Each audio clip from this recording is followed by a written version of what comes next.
How's it going, guys? Today is March 11th, 3:01 p.m. in the afternoon here on the East Coast. So today's vlog is going to be on a word. Um, Trying something different here. My stepfather asked me to do a vlog on the word proposition.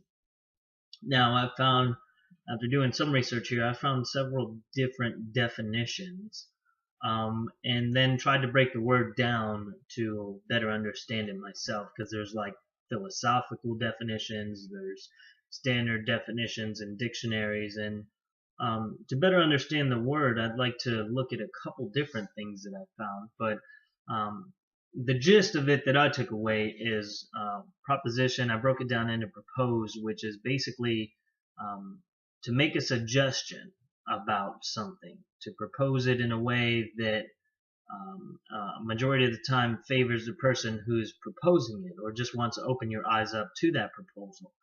Sometimes they're used in a business sense to present new business plans or business models, or propose new ideas that may have interesting marketing effects. And then sometimes they're used in a religious sense, to propose new ideologies, um, new ways of thinking that can kind of be in line with certain uh, ideologies that exist or don't exist.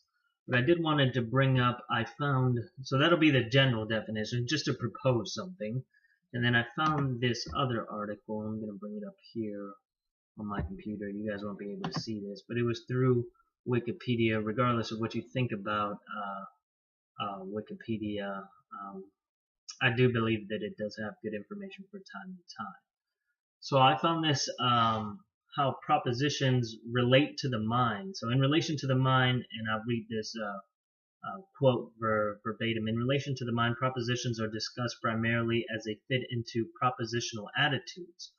And propositional attitudes are simply attitudes characteristic of folk psychology, so being that of belief, desire, etc., that one can take toward a proposition, i.e., it's raining, snow is white, etc.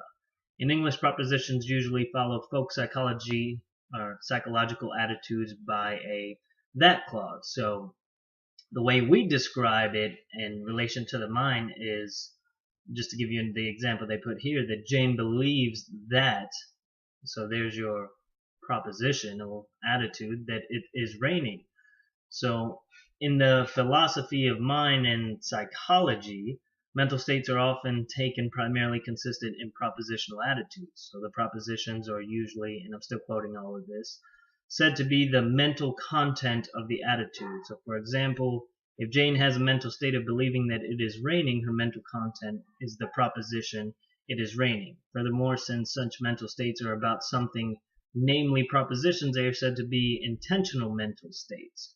So, and I'll just finish reading these last couple sentences. So, philosophical debates surrounding propositions as they relate to propositional attitudes have also recently centered on whether they are internal or external to the agent, or whether they are mind dependent or mind independent entities.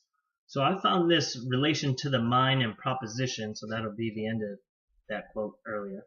But I found this relation to the mind and it having to do with propositions pretty interesting, especially the propositional attitude. So how you propose that the way that you see things and the way that things exist around you. And I found that rather interesting when I was looking up different definitions and trying to break it down, and then looking at the philosophical portion of proposition. And I believe there's been movies done on it and other things done on it. But I did find it rather interesting how such a word can have so many different, several types of meanings used, mainly to propose something, but it also has an attitude connected to it, that varies in relation to what you're feeling or what you're thinking around that time. So I did find proposition to be quite an interesting word. I wanted to do something different. Sometimes I'll ask people what they want me to do vlogs on, and sometimes I get feedback online, sometimes I get feedback in person, but I don't know why he chose this word. He just asked me to do it. I didn't try to dig deeper to figure out why. if I were to take a guess, is probably more of the religious portion of it, but maybe he just watched a movie about proposition, or I don't know what it was, but that'd be my two guesses. Either he watched a movie or it has something to do with religion or that type of preference. Maybe a deeper meaning than the simple meaning of just proposing an idea or ideology to somebody else. But I do notice that people use these types of propositions whenever they're trying to uh, open up people's eyes about something else that they see. And it's a nice way to put it rather than, and this is all, there's just what I'm inferring is that it's a nice way to put it rather than demand change. You kind of propose change in a nice way and show the different outcomes that you can have if you have if you take some courses of action to change the way currently things are being ran or orchestrated. So I did find that word rather interesting. I'll keep today's vlog short since it's directly tied to proposition. I hope you guys took something away from that philosophical portion and the psychological portion of how it relates to the mind and your attitude and how you propose things to other people, just depending on the attitude that you have whenever you're experiencing something. That's kind of what I took away from it. And I did find some deeper meaning in there. I just don't like to look on the surface sometimes when I'm reading things, but rather do a more in-depth kind of see how it ties into, your brain and your ideologies, just to get a better understanding. So that'll be it for today's vlog, and this one will be directed towards my stepfather. And I'll see if I can get some feedback from him, see what he thought about this vlog, and I'll let you guys know what he thought and maybe his angles for wanting me to do a video on proposition. For me, it was a rather strange word, one that I was kind of familiar with, but didn't have the in-depth knowledge about it. You just don't hear that word too often, but it is a word out there that exists and has meaning. So, appreciate you guys watching, liking, commenting, subscribing. I'm up to 41 subscribers. I have 9 more to go by the end of this month, and I do absolutely believe I can get there.